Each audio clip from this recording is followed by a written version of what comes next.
আজকের প্রায় সবগুলো পত্রিকারই প্রধান শিরোনাম জুলাই গণঅভ্যুত্থান দিবস ইস্যুতে। দৈনিক প্রথম আলো, আজ 5 আগস্ট, জুলাই গণঅভ্যুত্থান দিবস। পতনের আগের রাতেও দমনের চেষ্টায় ছিলেন শেখ হাসিনা। রিপোর্টে বলা হয়েছে, ক্ষমতা ধরে রাখতে আরো রক্তপাত ঘটিয়ে হলেও পরিস্থিতি নিয়ন্ত্রণে আনতে বাহিনীগুলোকে চাপ দেন শেখ হাসিনা। 5 আগস্ট সময়ক্রম, সকাল 10টা। সকাল থেকেই ঢাকার বিভিন্ন স্থানে বিক্ষোভকারীদের জমায়েত। সেনাপ্রধান বক্তব্য দেবেন। বেলা 1:15টায় এই খবরে পাল্টায় দৃশ্যপট। বেলা 2:30টার দিকে শেখ হাসিনার দেশ ছাড়ার খবরে পথে নামে লাখো জনতা। বেলা 3টার দিকে দলে দলে মানুষ গণভবনে ঢুকতে শুরু করেন। বিকেল 4টায় শেখ হাসিনার পদত্যাগ করেছেন বলে ঘোষণা দেন সেনাপ্রধান। আন্দোলনের সময় গোয়েন্দা প্রতিবেদন বিশ্লেষণ করে পত্রিকাটি একটি বিশেষ প্রতিবেদন করেছে, যার শিরোনাম দেওয়া হয়েছে, সত্য আড়াল করার চেষ্টা ছিল, গোয়েন্দা প্রতিবেদন বিশ্লেষণ। দলীয় দৃষ্টিকোণ থেকে চিন্তা করায় বাস্তব পরিস্থিতি মূল্যায়নে ব্যর্থ হয়েছিল পুলিশের বিশেষ শাখার এসবির তৎকালীন গোয়েন্দারা। জুলাই গণঅভ্যুত্থানের বর্ষপূর্তিতে আইন উপদেষ্টার বিশেষ সাক্ষাৎকার নিয়ে পত্রিকাটি রিপোর্টে শিরোনাম করেছে, পৃথিবীর সব সরকারের ভেতরে সরকার থাকে, বিশেষ সাক্ষাৎকার আসিফ নজরুল। অন্তর্বর্তী সরকারের 1 বছর নিয়ে টিআইবির গবেষণা প্রতিবেদনের ইস্যুতে পত্রিকাটি রিপোর্টে শিরোনাম করেছে, মৌলিক সংস্কারের শর্ত সাপেক্ষে একমত হওয়া উদ্বেগজনক। টিআইবির গবেষণা, সংস্কার না হলে দলে গণতন্ত্রের চর্চা না থাকলে দলগুলো কিভাবে গণতন্ত্র প্রতিষ্ঠা করবে। সংবাদ সম্মেলনে প্রশ্ন ইফতেখারুজ্জামানের। 1 বছরের চিত্র, গুমের ঘটনার বিচারে ধীরগতি, জনপ্রশাসনে পদোন্নতিতে সুনির্দিষ্ট মানদণ্ড অনুসরণে ব্যর্থ ও স্বচ্ছতার ঘাটতি, 11 মাসে রাজনৈতিক সহিংসতায় নিহত 121। অধিকাংশ পত্রিকায় জুলাই গণঅভ্যুত্থানের বর্ষপূর্তিতে বিশেষ মলাট করেছে। দৈনিক সমকাল, মুক্তির আকাঙ্ক্ষা এখনো অটুট।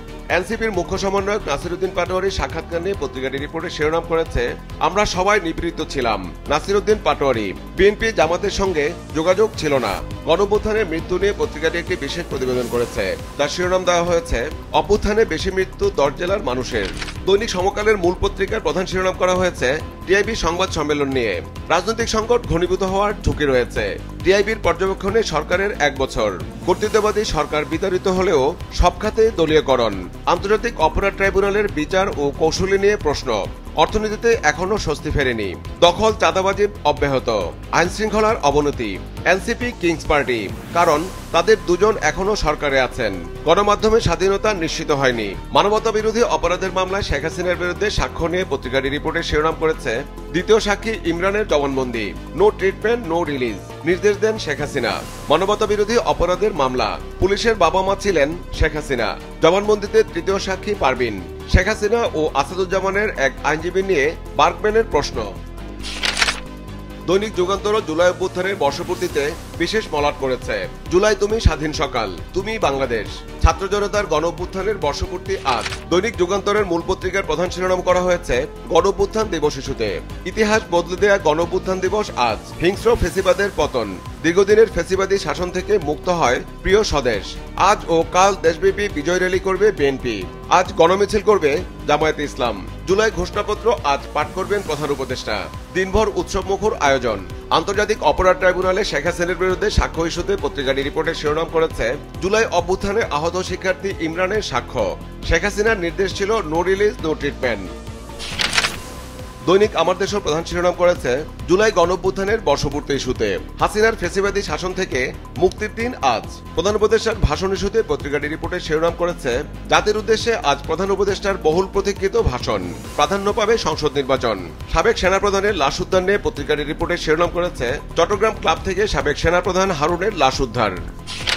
দৈনিক কালের কণ্ঠ তাদের প্রধান শিরোনাম করেছে, জুলাই গণঅভ্যুত্থান দিবস ইস্যুতে, জুলাই গণঅভ্যুত্থান দিবস আজ। আগামী জাতীয় সংসদ নির্বাচন ইস্যুতে পত্রিকাটি রিপোর্টের শিরোনাম করেছে, ভোট 12 ফেব্রুয়ারি, আজ অথবা শুক্রবার জাতিকে ভোটের সময় জানাতে পারেন প্রধান উপদেষ্টা। তফসিল ঘোষণা হতে পারে 14 থেকে 24 ডিসেম্বর। যুবদলের অনুষ্ঠানে তারেক রহমানের দেয়া বক্তব্য নিয়ে পত্রিকাটি রিপোর্টের শিরোনাম করেছে, মানুষ প্রতিশ্রুতির বাস্তবায়ন চাইছে, যুবদলের অনুষ্ঠানে তারেক রহমান। দৈনিক দেশ রূপান্তরও তাদের প্রধান শিরোনাম করেছে, জুলাই গণঅভ্যুত্থানের বর্ষপূর্তি ইস্যুতে, বছর ঘুরে স্বপ্ন দূরে, গণঅভ্যুত্থানের 1 বছর, আজ জুলাই সনদ ঘোষণা করবেন প্রধান উপদেষ্টা। জুলাই গণঅভ্যুত্থানের বর্ষপূর্তিতে দৈনিক কালবেলাও মলাট করেছে, বাগবদরের 36 জুলাই, 1730 মামলায় 1 বছরের চার্জশিট মাত্র 15টি, কোটা সংস্কার আন্দোলন থেকে সরকার পতন, দেশে শেখ হাসিনার শেষ 45 মিনিট। মানবতা বিরোধী মামলা নিয়ে পত্রিকাটি রিপোর্টে শিরোনাম করেছে, মানবতা বিরোধী অপরাধের মামলা 209 জনের বিরুদ্ধে। দৈনিক বাংলাদেশ প্রতিদিনও তাদের প্রধান শিরোনাম করেছে জুলাই গণ অভ্যুত্থানের বর্ষপূর্তি নিয়ে। স্বৈরাচার পতনের ৫ আগস্ট আজ বেলা ১১টার দিকে বোন শেখ রেহেনাকে নিয়ে গণভবন ছাড়েন সাবেক প্রধানমন্ত্রী শেখ হাসিনা। তরুণদের চোখে ছিল ন্যায়, সাম্যভিত্তিক, বৈষম্য ও দুর্নীতিমুক্ত বাংলাদেশ গড়ার স্বপ্ন। ছাত্র জনতার রক্তস্নাত বিজয়ের দিন, মুক্তির আনন্দ দেশ জুড়ে। সবার মুখে ছিল বিজয়ের স্লোগান। জুলাই ঘোষণাপত্র ইস্যুতে পত্রিকাটি রিপোর্টের শিরোনাম করেছে জুলাই ঘোষণাপত্র আজ। জাতীয় সংসদের দক্ষিণ প্লাজায় সব দলের উপস্থিতিতে ঘোষণা দেবেন ডক্টর ইউনূস। দৈনিক আজকের পত্রিকাও তাদের প্রধান শিরোনাম করেছে গণ অভ্যুত্থানের বর্ষপূর্তি ইস্যুতে। সেদিন বিজয় দেখেছিল জনতা।